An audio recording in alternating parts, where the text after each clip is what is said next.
As the number of animals in our triage units really started to build up, we were quite busy, and while we saw quite a range of different species, and obviously so many different animals were affected by fires, close to 80% of the animals that came to triage units for koalas, they're really hard to manage in a place like a triage unit. They're a really busy place, lots of people.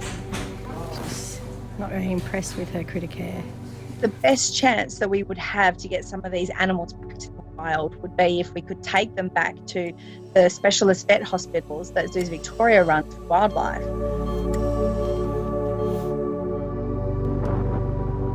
Malakuta was isolated at the time and we couldn't use any of the roads. And so we actually organised for the koalas to be evacuated by air. So they went out on a Defence Force plane, landed at Sale, and then they travelled by road to either Melbourne Zoo or Healesville Sanctuary. But they all managed really well, and in general, by the time they arrived at the sanctuary or at Melbourne Zoo, we're pretty happy for a tasty meal of fresh leaves.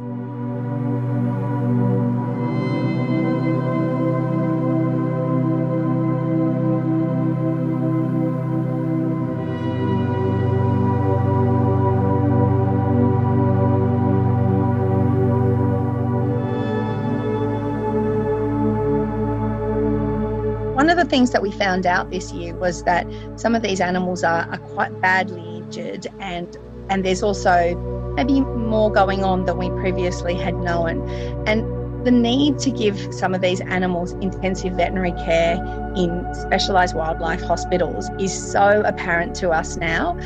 If we're going to get more of these animals through situations like bushfires or other emergency events, we need to make sure that we have sufficient space in specialised wildlife hospitals.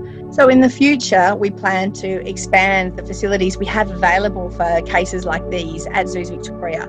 So specialised wildlife facilities will be built at Werribee Open Range Zoo and also at Melbourne Zoo to get the best care available, better outcomes for those animals, and get more of them healthy and back out into the wild where they belong.